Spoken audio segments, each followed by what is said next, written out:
আসসালামু আলাইকুম। ফারিয়াস family blog YouTube channel থেকে আমি ফারিয়া বলছি, গাজীপুর থেকে। কাছে এবং দূরে যে যেখান থেকে আমার আজকের ভিডিওটি দেখা শুরু করেছেন, আশা করি সবাই আল্লাহর রহমতে ভালো আছেন, পরিবার পরিজন নিয়ে নিরাপদে আছেন। আলহামদুলিল্লাহ, আমি আমার পরিবার পরিজন নিয়ে ছানাপোনাদেরকে নিয়ে ভালো আছি। আর তো মাত্র কয়েকটা দিন, এরপরে শুরু হতে যাচ্ছে ধর্মপ্রাণ মুসলমানদের প্রিয় মাস পবিত্র মাহে রমজান। আমার আপসি আমাকে প্রতিদিনই জিজ্ঞেস করে, মামুনি কবে আসবে রোজার মাস। ও খুব পছন্দ করে, বিশেষ করে ইফতারি করার মুহূর্তটা ওর কাছে অনেক বেশি পছন্দের। আবার মাঝে মধ্যে আমাকে জিজ্ঞেস করে যে আমরা সবাই একসাথে ইফতারি করবো, তাই না মামুনি? আচ্ছা, সেহরি করতে হবে। সেহরি করার সময় কিন্তু আমাকে ডাকবা, যদিও এখনো ছোট, রোজা রাখার বয়সটা হয় নাই, তারপরেও ইচ্ছা আছে যে হ্যাঁ, ছোটবেলা থেকে যদি আমরা একটু একটু করে অভ্যাস করায়, দেখা যায় বাচ্চাদেরও রোজার প্রতি অনেক বেশি আগ্রহ জন্মায়, ছোটবেলা থেকেই অনেক বেশি আগ্রহী হয়, হ্যাঁ আমাকেও রোজা রাখতে হবে। তো গত বছর হচ্ছে আপসি একটা রোজা রেখেছিল, তো আপসিকে এবার বলছি, আপসির আব্বু বলছে যে এবার তুমি কিন্তু 2টা বা 3টা রোজা রাখবা। এরই মধ্যে আমরা সকালে নাস্তা করে নিয়েছি, আর আপসির আব্বু বাজারে গিয়েছিল টুকিটাকি সবজির বাজার করতে। তো আসার সময় ডিম নিয়ে এসেছে বেশি করে, তো ভাবলাম এখনই ধুয়ে পরিষ্কার করে তারপর পানি ঝরাতে দিয়ে দেই, পরবর্তীতে একটু পানি ঝরলে ফ্রিজে রেখে দিব। আমি সব সময় কিন্তু ফ্রিজে ডিম ধুয়ে রাখি, তো আমি জানি আমার সব আপুরা বান্টিরা হয়তো ডিম ধুয়েই রাখেন সবাই। তবে আমার যে সকল ছোট বোনেরা মাত্র সংসার জীবন শুরু করেছেন, হয়তো জানেন না যে ডিম ধুয়ে রাখতে হয় ফ্রিজে। তাদের জন্য এই কথাগুলো বলা, প্লিজ আপনারা ফ্রিজে ডিম ধুয়ে রাখবেন। ডিমের গায়ে অনেক বেশি ময়লা থাকে, না ধুয়ে রাখলে দেখা যায় ফ্রিজে অন্য খাবার দাবার থাকে, এটা কিন্তু আমাদের স্বাস্থ্যের জন্য অনেক বেশি ঝুঁকির। তো যাই হোক, তো আমার ভিডিওর এই পর্যায়ে এসে আপনাদেরকে শুরুতেই মনে করিয়ে দিতে চাই, একটা রিকোয়েস্ট করতে চাই। আমার ভিডিওটি যারা দেখা শুরু করেছেন, এখনো আমার সাথে আছেন কিন্তু একটা লাইক দিতে ভুলে গিয়েছেন, প্লিজ একটা লাইক দিবেন যদি আমার ভিডিওর কোনো অংশ আপনাদের কাছে একটু হলেও ভালো লাগে।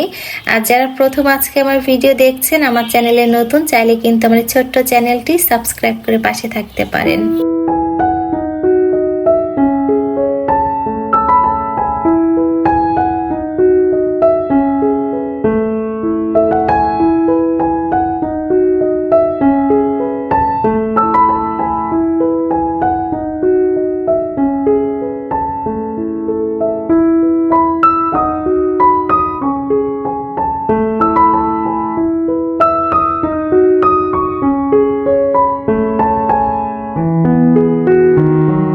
আর এখানে হেল্পিং হ্যান্ড মেয়েটা কিছুটা রুটি বানিয়ে দিয়েছে, তো রেখে দিয়েছিলাম যে ঠান্ডা হোক। আমি যখন রুটি ফ্রিজে রাখি, হালকা করে এপিট ওপিট সেঁকে তারপর রেখে দেই। তো এইভাবে ফ্রিজে রেখে দিলে কিন্তু পুরো 4 থেকে 5 দিন রুটি ভালো থাকে এবং সুন্দর ফুলকোও হয়। আমি যেহেতু এইভাবে সবসময় রুটি ফ্রোজেন করি, তাই আপনাদের সাথে শেয়ার করাই আর কি। আর সামনে যেহেতু পবিত্র রমজান মাস, খুব বেশি রুটি লাগবে না, শুধু বাচ্চাদের জন্য দেখা যাবে অল্প কিছু রুটি করে নিলেই হবে। আপসির জন্য টিফিন রেডি করছি। তো আপসির স্কুল যেহেতু বেলা 12টা থেকে 4টা পর্যন্ত, অনেকটা সময় ধরে স্কুলে থাকতে হয়। আমি সবসময় চেষ্টা করি টিফিনে হেলদি কোনো কিছু দিতে। তো এখানে একটা ডিম সিদ্ধ দিলাম, আর একটা চিকেন নাগেটস, চিকেন সসেস, আর সাথে কয়েক টুকরা গাজর। তো এইভাবে যদি আপসিকে গাজর কেটে দেওয়া হয়, ও খুব আগ্রহ নিয়ে খায়, অনেক পছন্দ করে। মাঝে মধ্যে শসা দেই, তো মাঝে মধ্যে বা চেষ্টা করি নুডলস দিতে। তো বাসার তৈরি খাবারটাই দেওয়ার চেষ্টা করি, ছোট মানুষ, বাইরের খাবার যতটা কম খাওয়া যায়। কিন্তু হাফসি হচ্ছে অনেক বেশি ফুচকা খেতে পছন্দ করে, তো মাঝে মধ্যে খুব বায়না করে যে মামুনি আমি স্কুলের সামনে থেকে ফুচকা খাবো। তো আমার জানা মতে হচ্ছে মেয়ে বাচ্চারা অনেক ফুচকা খেতে পছন্দ করে, কিন্তু আমার হাফসি ছোটবেলা থেকেই অনেক বেশি ফুচকা খেতে পছন্দ করে। দেখতে হবে না কার ছেলে, মায়ের ছেলে। তো আমিও হচ্ছে অনেক ফুচকা খেতে পছন্দ করি এখনো। তো যাই হোক, আপসিকে বিদায় দিয়ে চলে এলাম সংসারে কাজকর্ম করতে। তো নতুন করে আবার কিছু কিছু কাজ করতে হচ্ছে, যেহেতু আমি আপনাদের সাথে এর আগের ভিডিওতে শেয়ার করেছিলাম বাসার অনেক গুরুত্বপূর্ণ কাজগুলো আমি করে নিয়েছি, পরিষ্কার করে নিয়েছি। আর আমার যেহেতু ছোট বাচ্চা আছে, ছোটটার বয়স 2.5 বছর প্লাস। তো ছোট বাচ্চা কি করে, মাঝে মধ্যে খাবার হাতে গ্লাসে হাত দেয়। তো বারান্দার যে গ্লাসটা আছে সেটাতে বাচ্চাটা নোংরা করে ফেলেছে, তো ভাবলাম গ্লাস ক্লিনার দিয়ে ভালো মতো পরিষ্কার করে নেই। আর সে তো আমার সাথেই আছে। তো আমরা যারা গৃহিণীরা আছি, দেখা যায় রোজার আগে যদি কিছু কাজ করে রাখি, তাহলে কিন্তু দেখবেন রোজা মাসটা আমাদের আরামে কাটবে, কাজের চাপ অনেকটাই কমে যাবে। আমরা বাড়তি সময় পাবো আল্লাহর ইবাদত করার জন্য, বেশি বেশি করে আমল করতে পারবো, আল্লাহর কাছ থেকে মাফ চেয়ে নিতে পারবো, নিজেদেরকে পরিবর্তন করতে পারবো ইমান আমলের মাধ্যমে। তো যাই হোক, আমি সুন্দর করে কিন্তু গ্লাসটা পরিষ্কার করে নিয়েছি। আর এই তো আমার ছোট্ট বারান্দায় বসন্ত এসে গেছে। বিশেষ করে মাশাআল্লাহ বাগান বিলাস ফুল এত সুন্দর লাগে দেখতে, যখন পুরো গাছটা ফুলে ফুলে ভরে থাকে তখন মনে হয় সত্যি আমার এই বারান্দাতে বসন্ত এসে গেছে। তো যাই হোক, এই যে আমাকে কিন্তু সাহায্য করছে আমার ছোট্ট ছানা, সে অনেক বেশি পণ্ডিত। তো যাই হোক, বারান্দার গ্লাসটা সুন্দর করে পরিষ্কার করার পরে চলে এলাম কিচেনে।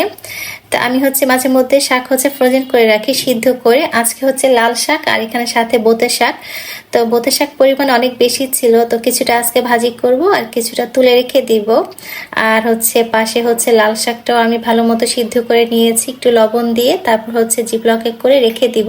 তো এইভাবে যদি আমরা শাক সিদ্ধ করে রেখে দিই, যেদিন রান্না করব তখন কিন্তু বাগার দিলেই হয়ে যায়, কাজ অনেকটাই কমে যায়। তো এখানে কিছুটা রেখে দিলাম যে আজকে রান্না করব, বা বাচ্চাকে যখন খিচুড়ি রান্না করে দেবো খিচুড়ির মধ্যে দিয়ে দিলে কিন্তু দেখা যায় বাচ্চারাও শাক খেতে পারবে। তো দেখা যায় বাচ্চারা অনেক সময় শাক খেতে চায় না, তখন যদি আমরা কিছুটা শাক বাচ্চাদেরকে এভাবে খিচুড়ির মধ্যে দিয়ে খাইয়ে দিই তখন কিন্তু বাচ্চারা দেখবেন দিব্যি খাবে।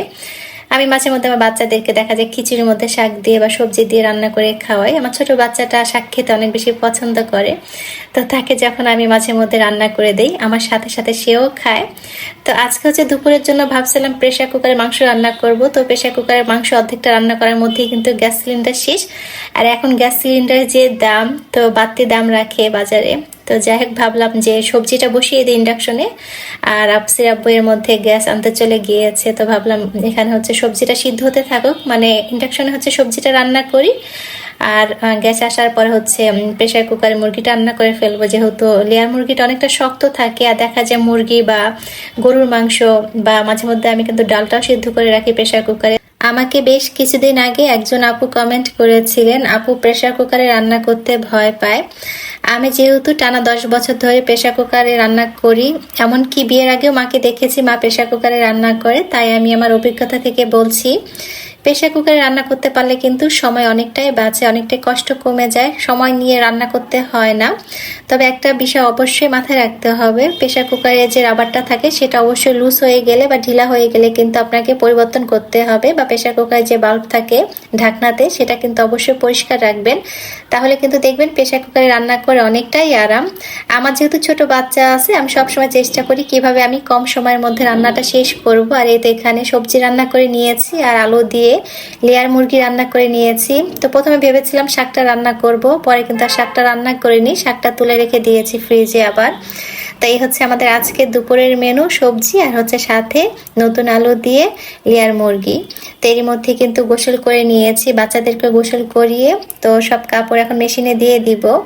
আর দেখা যায় ছোট বাচ্চা থাকলে অনেকগুলো কাপড় হয়, আজকে একসাথে অনেকগুলো কাপড় ওয়াশ করেছি। তবে হ্যাঁ, মাঝে মধ্যে আমি কিন্তু হাতেও কিছু কাপড় ধুয়ে নিই, যেগুলো ছোট বাচ্চাদের কাপড় থাকে, বিশেষ করে সাদা কাপড়গুলো আমি হাতে ধুয়ে নিই। আর যে কাপড়গুলো থাকে যে হ্যাঁ একসাথে বেশি কাপড় জমে তখন মেশিনে দিয়ে দেই। তবে প্রতিদিন আমি মেশিন চালাই না, দেখা যায় 1 দিন 2 দিন পর পর মেশিনে কাপড় দেই। আর যেগুলো ছোটখাটো কাপড় থাকে সেগুলো সাথে সাথে গোসলের সময় ধুয়ে নেই। তো এইভাবে যদি আমরা ওয়াশিং মেশিনটা ব্যবহার করি তাহলে কিন্তু বিদ্যুৎ খরচ অনেকটাই কম আসে। অনেকেরই ধারণা যে হ্যাঁ ওয়াশিং মেশিন ব্যবহার করলে অনেক বিদ্যুৎ বিল আসে, একটু বুদ্ধি করে চললে কিন্তু দেখবেন যে প্রতিদিন মেশিনে কাপড়ও দিতে হয় না, আবার বিদ্যুৎ বিল অনেকটাই কম আসে। আমরা চেষ্টা করি যে কিভাবে একটু খরচ কমানো যায়, বিশেষ করে আমরা যারা গৃহিণীরা আছি আমরা সবসময় চেষ্টা করি যে কিভাবে খরচটা কমানো যাবে। তো আমি একসাথে আজকে অনেকগুলো কাপড় দিয়ে দিলাম, যে বেশি করে দিই, ছোট কাপড় তো দেখা যায় অনেকটাই মেশিনে ওয়াশ হয়ে যাবে। তো যেদিন বিছানার চাদর দিই সেদিন একটু 2-3টা বিছানার চাদর দিয়ে দিই, 3টা দেওয়া হয় না, দেখা যায় যেদিন বিছানার চাদর দিই 2টা বিছানার চাদর আর বালিশের কাপড়টা দিয়ে দিই। এভাবে আমি মাঝে মধ্যে মেশিনে কাপড়টা ওয়াশ করে থাকি। তো চলুন আমার সংসারে কাজকর্ম করতে থাকি আর সাথে প্রিয় আপুদের কমেন্ট পড়ি। আমাকে কিন্তু ঝুমুর বেগম আইডি থেকে একটা আপু অনেক সুন্দর করে কমেন্ট করেছেন, এত সুন্দর করে কমেন্ট করলে না পড়ে থাকতে পারি বলেন আপু। তো চলুন আমার প্রিয় আপুটার কমেন্ট আপনাদেরকে পড়ে শোনাই। ঝুমুর বেগম আইডি থেকে আপুটা কমেন্ট করেছিলেন, আমার মিষ্টি আপুটা তুমি কেমন আছো আমাকে অবশ্যই জানাবে প্লিজ। আলহামদুলিল্লাহ আপু, আমি অনেক ভালো আছি আমার বাচ্চাদেরকে নিয়ে। আপু তুমি অনেক অনেক অনেক ভালো আপু, তোমার কথায় জাদু আছে আপু, তোমার রান্না দেখে আমি অনেক রান্না শিখেছি, তোমাকে অনেক ধন্যবাদ আপু।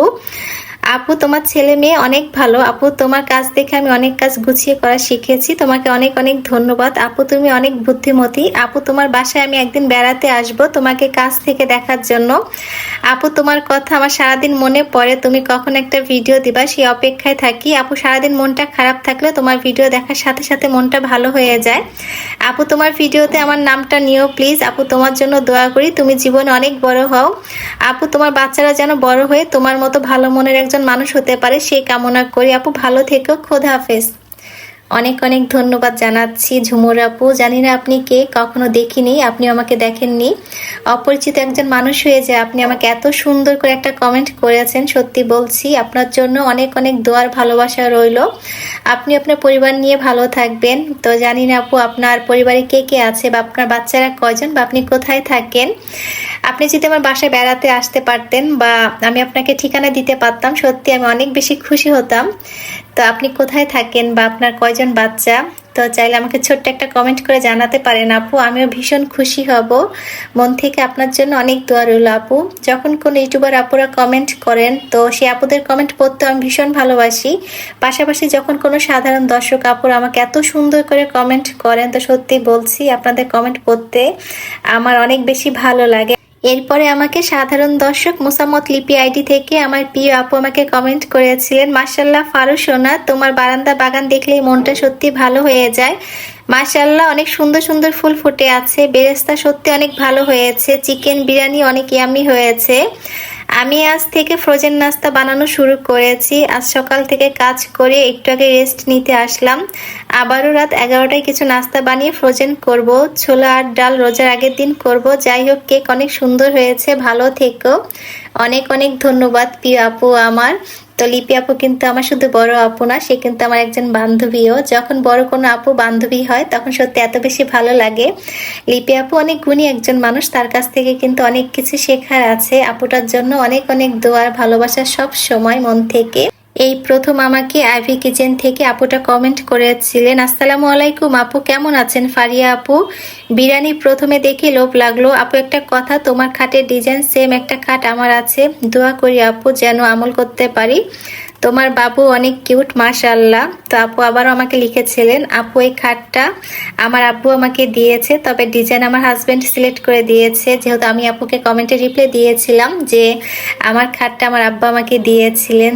অনেক অনেক ধন্যবাদ জানাচ্ছি আইভি আপু আপনাকে কমেন্ট করার জন্য। এরপরে আমাকে নুসরাত আইডি থেকে আপু কমেন্ট করে জানতে চেয়েছিলেন যে আপু ভাইয়া কিসে জব করে। তো আপু আপনাদের ভাইয়া হচ্ছে ব্যবসা করেন। এছাড়া সাধারণ দর্শক হানিমধু আইডি থেকে প্রিয় বিথি আপু তার মূল্যবান সময় বের করে আমার ভিডিও দেখেন এবং কমেন্ট করেন। আপু আপনার জন্য অনেক অনেক দোয়ার ভালোবাসা। আমার আজকের ভিডিওতে সাধারণ দর্শক আপুদের কমেন্ট পড়েছি, তো ইনশাল্লাহ আমার পরবর্তী ভিডিওতে আরো অনেক আপুদের কমেন্ট পড়বো। আসলে সময় স্বল্পতার জন্য সব আপুদের কমেন্ট পড়তে পারি না, প্লিজ একটু ক্ষমা সুন্দর দৃষ্টিতে দেখবেন। তো যাই হোক, দুপুরে খাওয়া দাওয়া নামাজ কালাম শেষ করে মাঝখানে অনেকটা সময় পার করেছি। এখন যে ভিডিও ক্লিপগুলো দেখতে পাচ্ছেন এগুলো সন্ধ্যার পরের। তো আমি দুপুরের দিকে হচ্ছে রোলের জন্য পুর রেডি করে রেখেছিলাম, আর সাথে কিন্তু এই যে শীট তৈরি করে রেখেছিলাম। আমি যখন রোল বানাই তখন কিন্তু দেখা যায় ময়দা দিয়ে পাতলা করে শীট তৈরি করে রাখি। তো এইভাবে যদি রোল বানানো যায় অনেকটাই কিন্তু সময় বাঁচে। তো আমি আজকে রোজার মাসে কাজের চাপ থেকে আরাম পেতে কিছু ইফতার আইটেম ফ্রোজেন করলাম। তো এখানে হচ্ছে রোল বানিয়ে নিলাম বাঁধাকপি দিয়ে, গাজর দিয়ে। আর আমি যেহেতু আগে কিমা করে রেখেছিলাম, তো সেই কিমা দিয়ে এখানে আমি মোটামুটি 15টার মতো করে রোল বানিয়ে রেখেছিলাম। যে রোজার মধ্যে কিন্তু দেখা যায় মেহমান আসলে বা নিজেদের জন্য বা বাচ্চাদের টিফিন আইটেম হিসেবেও কিন্তু এই চিকেন রোল বা ভেজিটেবলস রোলটা আমরা বাচ্চাদেরকে দিতে পারি। তো ইনশাল্লাহ হয়তো 2-1 দিনের মধ্যে আবার কিছু রোল বানিয়ে ফ্রোজেন করব। তো এখানে 15টার মতো বানিয়েছিলাম। তো দেখা যায় একা হাতে একদিন অনেক বেশি বানানো যায় না, তো ভাবলাম আজকে 15টার মতো করে বানাই।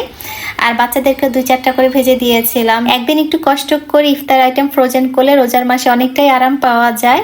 আর এই তো রাতে আফসির আব্বু আমাদের জন্য চমক নিয়ে এসেছে। আলহামদুলিল্লাহ, আমাদের পুরো পরিবারের পথ চলার নতুন সাথী আগেরটা যেহেতু সাদা রঙের ছিল, তো এবার কিন্তু লাল রঙের নিয়ে এসেছে। লাল রঙের গাড়ি দেখে বাচ্চারা ভীষণ খুশি। তো যাই হোক, আসন্ন রমজান মাস যেন আমাদের সবার জীবনে শান্তি নিয়ে আসে। আমাদের মাথার উপরে যাদের আব্বা আম্মা বেঁচে আছেন, আল্লাহ যেন সবার আব্বা আম্মাকে নেক আয়ু দান করেন, এবং যারা কবরবাসী হয়েছেন সবার গুনাহ খাতা মাফ করে জান্নাতুল ফেরদৌস দান করেন। সবাই অনেক ভালো থাকবেন, নিরাপদে থাকবেন।